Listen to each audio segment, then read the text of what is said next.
Jesús hizo apologética. ¿Qué piensas tú, Dante? Sí, en cierto modo podría decirse que Jesús es un apologista, el más grande de los apologistas. Solo que en el caso de Jesús hay una diferencia extremadamente sustancial respecto de nosotros, fuera del hecho de que Él es Dios encarnado y nosotros solo seres humanos. Está también lo siguiente. Jesucristo es el mensaje y el mensajero. ¿Por qué? Porque Jesucristo viene a anunciar la buena nueva. ¿Y cuál es la buena nueva? Que el amor de Dios se ha manifestado por los hombres. ¿Y dónde se manifiesta? En Él mismo.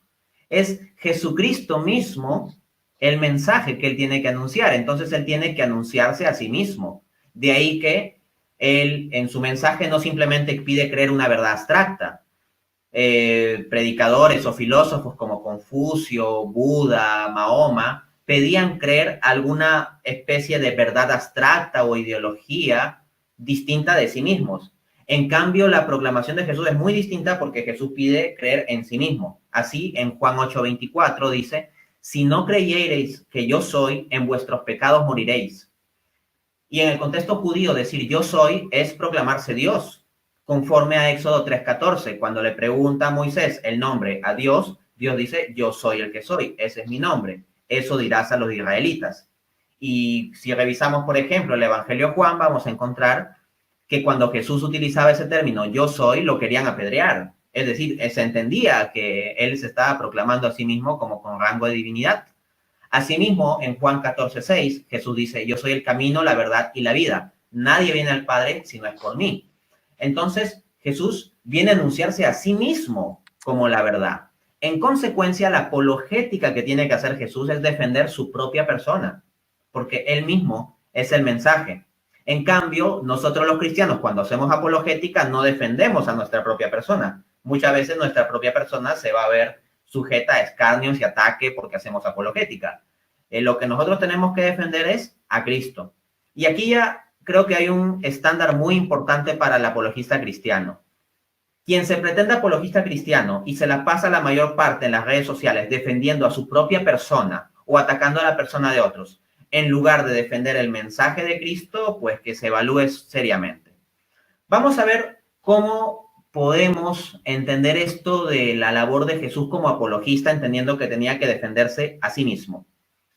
Juan 5:39, dice Jesús, debatiendo con los maestros de la ley, escudriñen las escrituras, porque ellas dan testimonio de mí. Vemos a Jesús constantemente en discusiones. Él discute contra los maestros de la ley, recibe objeciones y les responde las objeciones. Vamos a ver, claro, está que Jesús tiene formas particulares de responder. Pero aquí, por ejemplo, Jesús apela a las escrituras. Y esto es legítimo, ¿por qué? Porque los maestros de la ley que lo están cuestionando aceptan las escrituras. Y como la base común es que tanto Jesús como esos maestros de la ley aceptan las escrituras, Jesús las puede usar.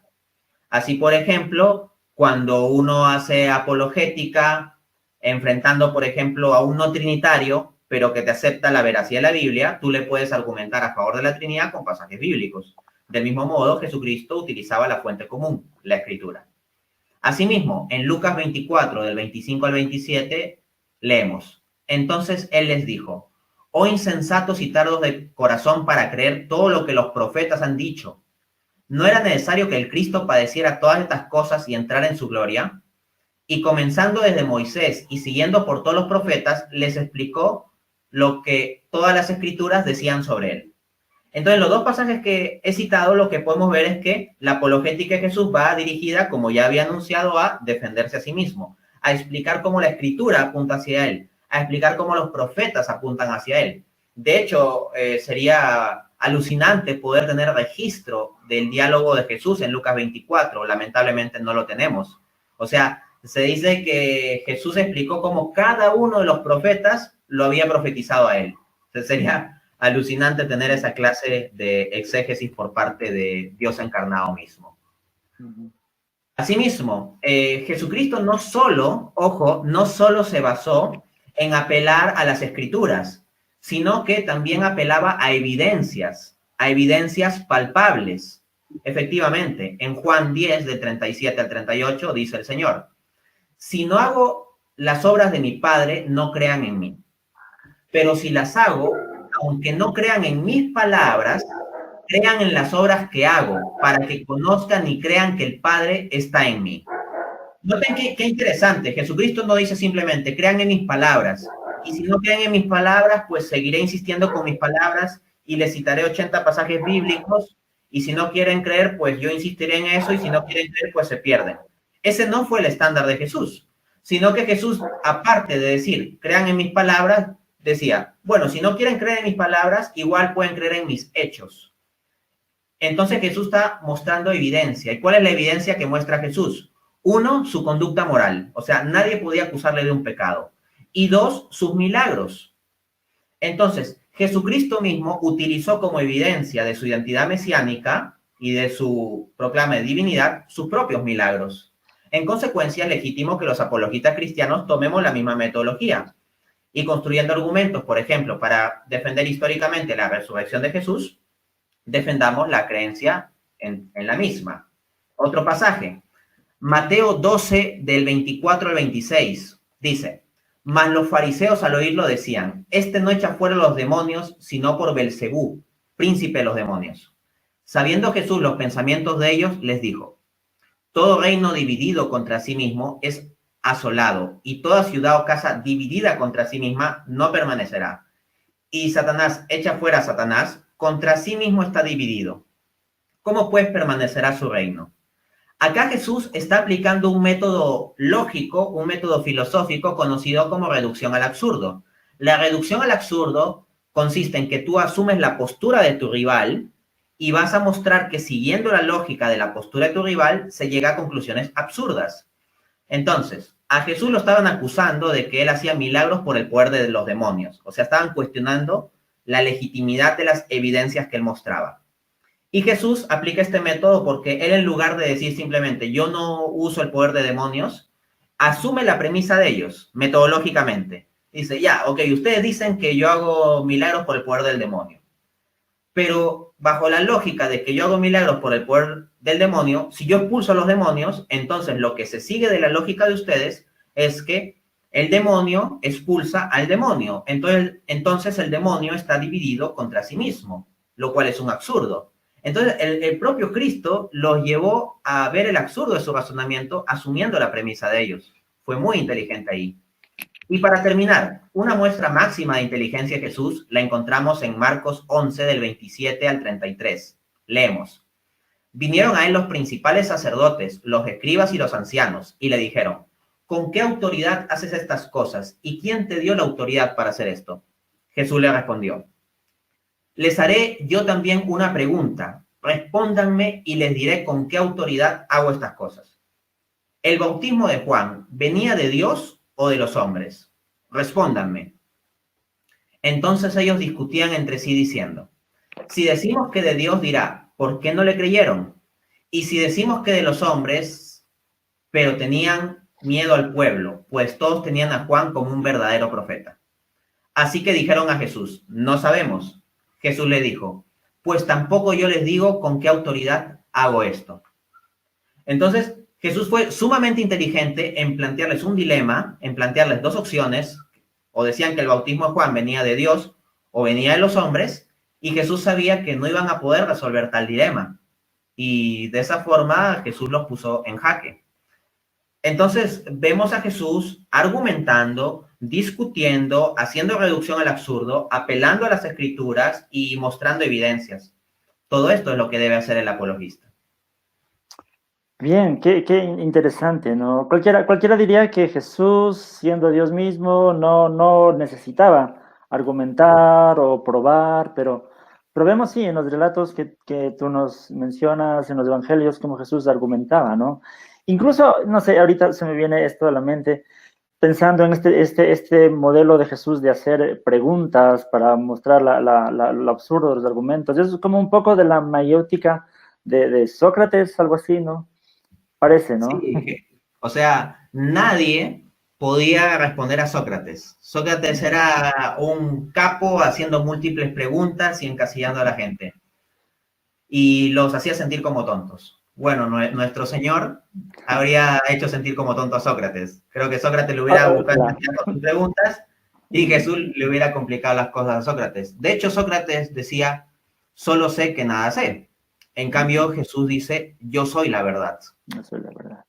Claro, claro, no, obviamente, sino que estaba solo pensando en esta forma de argumentar, ¿no? Y de mostrar lo absurdo de las ideas de los demás. Es muy, muy interesante. Entonces, sí, sí, gracias a todos quienes se siguen conectando a esta transmisión. Tenemos aquí un invitado que nos puede sacar de muchas dudas, entonces estoy teniendo en cuenta ahí las preguntas que están haciendo y seguiremos después hablando más sobre eso. Entonces, avancemos un poquito. Ya hablamos sobre Jesús y a partir de Jesús, digamos, uno de los más grandes referentes sobre esto sería el apóstol Pablo. ¿Cómo era la forma de hacer apologética de Pablo? ¿O hacía o no hacía apologética? ¿Qué piensas sobre esto? Definitivamente Pablo hacía apologética y es un excelente ejemplo de cómo debe ser la apologética cristiana. Pablo es un hombre lleno de pasión por Cristo. Dice, ay de mí si no predicare. Él es como que revienta siempre de ganas de predicar. Es muy claro, es muy enfático, de hecho vehemente en su predicación, pero al mismo tiempo es caritativo. Pablo dice la verdad por amor a la gente, no por orgullo, no por rivalidad, no por soberbia o para envanecerse, sino por la pasión que tiene por Cristo. Vamos a ver un poco lo que la escritura nos cuenta y el texto clave para entender la apologética del apóstol Pablo está en Hechos capítulo 17. ¿Por qué?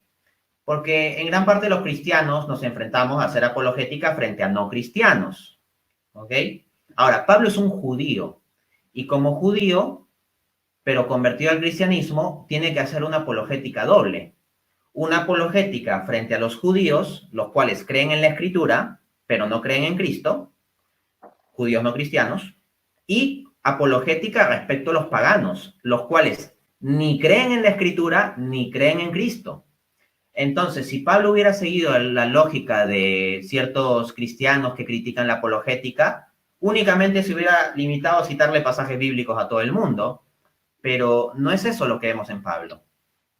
Con el caso de los judíos, como ellos sí aceptaban la escritura, Pablo citaba pasajes bíblicos, pero con el caso de los paganos tomaba una metodología distinta. Veamos. Hechos 17 del 1 al 3. Llegaron a Tesalónica, donde había una sinagoga de los judíos, y Pablo, como acostumbraba, fue a ellos y por 3 días de reposo discutió con ellos basándose en las escrituras. Hay cristianos que les gusta utilizar la frasecita cliché, Cristo te mandó a ganar almas, no a ganar discusiones. En cierto sentido, la frase es verdad. O sea, el cristiano no está para un contexto de riñas y contiendas de vana palabrería. Eso se entiende. Pero si lo que quieren dar a entender quienes apelan a tal frase es que basta con que uno crea y predique y punto, o viva y punto, sin que nunca entre a discutir por qué es cristiano, esa creencia es antibíblica, porque aquí vemos que el celo cristiano del apóstol Pablo lo llevó a discutir. Dice que discutía con los judíos basándose en las escrituras. Esto es porque tales judíos aceptaban las escrituras. Y uno dirá, bueno, pero nadie viene a Cristo a través de argumentos. Eso también es un cliché que se escucha entre muchos cristianos, pero no es bíblico. Porque Hechos 17:4 dice, y algunos de ellos, de los judíos, creyeron y se juntaron con Pablo y Silas, y de los griegos piadosos gran número. A ver, el primer texto que le cité es Hechos 17 del 1 al 3. ¿Y el versículo 3 en qué terminaba? En que Pablo estaba discutiendo. Y justo después la Biblia decir que Pablo discutía con ellos, en el versículo siguiente pasa a decir que varios de esos judíos creyeron. Entonces, ciertamente el que convierte es el Espíritu Santo, pero el Espíritu Santo puede utilizar también como medios instancias como un diálogo o una discusión. Hay personas que han venido a Cristo a partir de que han leído cierto libro o escuchado cierto debate. Esto se puede dar, el Espíritu Santo sopla por donde quiere. Hechos 17, del 16 al 18. Ahora vamos a ver cómo Pablo trata no con los judíos, sino con los paganos, con los griegos. Mientras Pablo los esperaba en Atenas, su espíritu se enardecía dentro de él al contemplar la ciudad llena de ídolos. Así que discutía en la sinagoga con los judíos y con los gentiles temerosos de Dios. Entonces, discutía con gentiles también. Aunque no se metía a discutir con cualquiera, porque si uno ve a un ateo que es particularmente cerrado o irrespetuoso, por ese puedes rezar, pero no conviene meterte a discutir con una persona que está en ese tipo de actitud. Pero si hay una persona que parece que tiene una actitud sincera, sí conviene dialogar con él. Y vamos a ver cómo Pablo dialogó. Hechos 17, del 22 al 23 y 27 a 28. Dice, entonces Pablo, puesto en pie en medio del areópago, paréntesis, el areópago es el centro cultural de Atenas, así que es como discutir en la más importante de las universidades. Dijo, varones atenienses, en todo observo que sois muy religiosos, porque pasando y mirando vuestros santuarios, hallé también un altar en el cual estaba la inscripción, al Dios desconocido. Al que vosotros adoráis sin conocerle es a quien yo os anuncio, y no está lejos de vosotros, porque en él somos, nos movemos y existimos. O como algunos de vuestros propios poetas también han dicho, porque somos linaje suyo. Fin de cita. Miren qué interesante la metodología de Pablo. Pablo parte de lo que estos griegos tienen. Tienen un altar vacío al Dios desconocido. Y Pablo, en lugar de decir, eso es basura, no.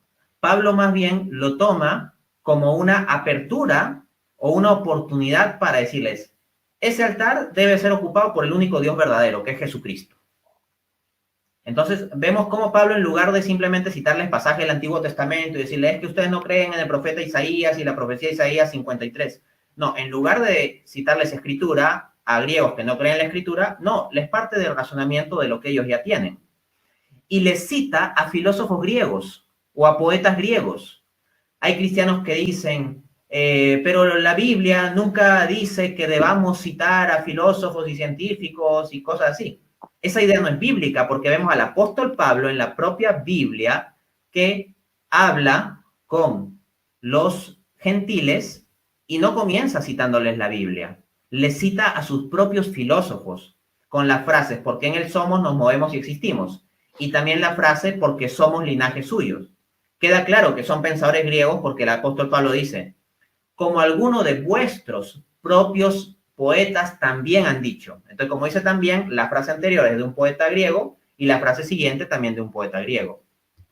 Para terminar, Hechos 17:34. Algunos creyeron y juntándose con él, entre los cuales estaba Dionisio el Areopagita, una mujer llamada Dámaris y otros con ellos. Entonces Pablo aplicó una apologética en la cual apeló a los elementos que estoy diciendo, incluso citó a filósofos paganos, les presentó el mensaje y varios se burlaron de él cuando Pablo habló sobre la crucifixión y resurrección de Cristo. Claro que sí, varios se burlaron, pero también varios creyeron. Así que cuando uno es apologista cristiano, te vas a encontrar con gente que te va a despreciar y que se va a burlar de ti y que te va a atacar. Pero esto vale la pena porque hay algunas personas que se abren de mente y eso les lleva a abrir su corazón y el Espíritu Santo los mueve a creer. Y con eso es más que suficiente para pasar todas las penalidades, así como lo hizo el apóstol Pablo. Bien, sí, gracias, Dante. Es bien, bien interesante, ¿no? Como tú mencionas, como Pablo sabía ver ese punto de contacto con la gente, tanto con judíos como con gentiles, veía el punto de contacto para desde ahí argumentar, ¿no? Y llegar a la gente desde su realidad. Muy interesante. Alguna vez, o mejor dicho, algunas veces he escuchado la objeción de que este discurso de Hechos 17 en el Areópago fue uno de los que menos resultado dio a Pablo, así dicen algunos, ¿no? Y que de pronto, por eso Pablo después se arrepintió de haber usado la filosofía y después en Corintios dice que se propuso no saber otra cosa más que a Cristo. Bueno, así tal vez alguien argumente. ¿Qué responderías si alguien dice eso? En primera instancia, que Dios es el autor de la Biblia. Y si Dios es el autor de la Biblia, Dios por algo dispuso que ese intercambio de Pablo en el Areópago ateniense está en la Escritura. O sea, porque con tantos eventos que pasaron entre los primeros cristianos, con tantos eventos que pudo haber registrado Lucas en el libro de Hechos y que no registró, había perfecto espacio para que no registre lo de Hechos capítulo 17 y registre otra cosa. Entonces, si esto no es algo que deba tenerse en cuenta, ¿por qué Dios permitió que esté en la Escritura? ¿No? Entonces, en primera instancia eso. Luego, si uno lee el libro de Corintios en su contexto, Pablo está hablando a los corintios de un crecimiento en la fe. Pablo, cuando escribe la carta a los corintios, está escribiendo una comunidad de creyentes, de gente que ya cree. Solo que muchos de esos creyentes de la comunidad de Corinto, Pablo ve todavía actitudes mundanas, actitudes carnales. Ese es el problema que ven. Y Pablo no tanto se refiere en el libro de Corintios al problema de no tener fe o sí tener fe, sino Pablo de lo que habla principalmente es del crecimiento en la fe. Dice que hay unas primeras cosas de la fe que son como la leche y que hay unas cosas ya más elevadas que son como el alimento sólido. Y le reclama a los corintios, ¿no? O sea, le dice, ustedes no deberían estarse quedando en vianda, en lechecita. Ustedes ya deben ir a alimento sólido. Y es precisamente por cuanto ellos se han quedado en un nivel muy básico de fe y comienzan a desviarse hacia una mentalidad carnal que el apóstol Pablo tiene que exhortarlos al respecto y llevarles a que piensen en las cosas más profundas. Porque dentro de la misma vida de fe no es que el cristiano empieza el día uno a creer y ya lo sabe todo. En la propia vida de fe cristiana hay una profundización. Entonces, cuando Pablo dice que no quiere saber cosas de sabiduría humana, sino concentrarse solo en Cristo y en Cristo crucificado, el contexto no es el del diálogo con el no creyente. El contexto es el del crecimiento espiritual del creyente. Y claro, en términos de crecimiento espiritual, lo que pueda estar asociado a la experiencia mística, a unirse a Jesús crucificado, a las grandes cosas que uno puede contemplar en la oración, o como digo, incluso en la experiencia mística, conforme a una que habría tenido Pablo en 2 Corintios capítulo 12, cuando en cierto modo da a entender que habría sido arrebatado al tercer cielo. Entonces, en ese nivel de cosas ya lo demás pasa a ser secundario. Pero como digo, el contexto de 1 Corintios es una carta dirigida a creyentes que no están teniendo crecimiento espiritual y por eso Pablo les enfatiza la necesidad de centrarse en lo importante más allá de la sabiduría humana. Pero cuando se trata del Areópago de Atenas, el contexto es otro porque dialoga con no creyentes. Dicho eso, también vemos que la escritura consigna que varios se convirtieron. O sea, varios despreciaron a Pablo, claro que sí. Y eso no solo pasó con Pablo, por si acaso, en el caso de los paganos del Areópago de Atenas en Hechos 17, sino también le pasó con los judíos de Tesalónica. Porque si bien, ojo, si bien hubo judíos de Tesalónica que se convirtieron, también hubo otros que no se convirtieron. Y Pablo dice de los bereanos que los bereanos eran mejores que los de Tesalónica porque los de Berea tenían un espíritu más noble, escudriñaron las escrituras y siguieron el mensaje que les predicaba Pablo. En cambio, los de Tesalónica le resistieron. Entonces, si lo que nosotros vamos a decir es que porque haya ciertas personas que resistieron a Pablo, que rechazaron su mensaje, entonces no haya que seguir esa metodología, el problema es que no solo habría que rechazar la metodología de citar a filósofos griegos, sino también la filosofía de citar las escrituras. Porque Pablo, cuando discutía con los judíos de Tesalónica, le citaba las escrituras. Entonces, el estándar no cuadra, ¿no? Para terminar de responder la objeción, por último, hay que entender que cada alma tiene un valor infinito para Cristo. Cristo quiere salvar a cada uno. En consecuencia, si hay algunas almas especiales que se convertirán, tal como lo ha dispuesto Dios en su providencia, a través de cierto argumento, de cierto debate, de cierto intercambio intelectual, con tal de conseguir esa alma, vale la pena.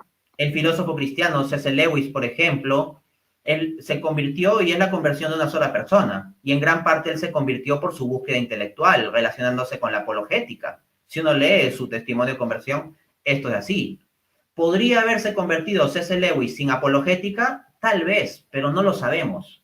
En la práctica lo que sabemos es que el Espíritu Santo dispuso que instrumentalmente la apologética sirviera a su conversión. Y la sola conversión de C.S. Lewis ha influido en muchísima gente porque sus escritos cristianos son de gran impacto. Así que incluso si logramos convertir a pocas personas por medio de la apologética, las personas que se convierten instrumentalmente, ojo, esencialmente el Espíritu Santo es el que hace todo, la apologética es solo un instrumento, pero las personas que instrumentalmente se acercan al Evangelio a partir de la apologética, normalmente son personas que pueden tener impacto en ayudar a varios más. Así que eso no hay que perderlo de vista tampoco. Sí, precisamente estaba pensando en eso, en el problema de a veces evaluar el éxito del mensaje en cuanto a la cantidad de personas que se conviertan y de pronto eso no es real en sí. Como tú mencionas, tal vez las personas que aceptaron el mensaje ahí en el aerópago eran eh, personas con cierta influencia, ¿no? Y podían ser pocos, pero quién sabe que después el mensaje lo llevaron también, ¿no? Y lo esparcieron, Efectivamente. ¿no? Por ejemplo, cuando yo tuve en 2019 mi debate contra Julio César Clavijo sobre la Trinidad, pues muchos unicitarios comenzaron a atacarme, a insultarme en los comentarios y fue difícil, o sea, me encontré con bastante rechazo. En términos argumentativos, yo me sentía muy bien y muy cómodo sobre el debate, al punto que yo lo difundo el debate y trato de difundirlo y que la gente lo vea. Y por otra parte, mi contendiente, al día siguiente tuvo que hacer un video adicional tratando de responder un argumento que no pudo responder en el debate y no le ha dado mucha difusión al debate mismo. Entonces pareciera como que en términos argumentativos, como que yo terminé un poco más cómodo, pero recibí muchos ataques, mucha incomprensión, mucho rechazo de parte de unicitarios. No obstante, un día, lo cuento esto como experiencia porque puede ayudar en este sentido, yo sintiéndome un poco abrumado así del ataque, de la incomprensión, de repente me encuentro un mensaje de un joven unicitario que luego de haber visto el debate que yo tuve contra Julio César Clavijo, se comenzó a cuestionar su rechazo a la Trinidad, eventualmente se abrió a la idea de la Trinidad y hoy en día es trinitario, pero no solo eso, él dirige una página de apologética y está ayudando a bastantes personas. Entonces es una conversión, pero es una conversión de una persona que tiene impacto sobre otros y eso no debe perderse de vista. Y también, como tú mencionabas antes, aunque esa persona no lleve el mensaje a otras, solo esa persona ya tiene un valor inmenso Infinito. para Dios y de pronto Dios orientó todo tu esfuerzo para preparar el debate y todo el tiempo y pudo ser por una sola persona y eso para Y Dios ya vale. vale la pena, ¿no es cierto? Sí, es interesante.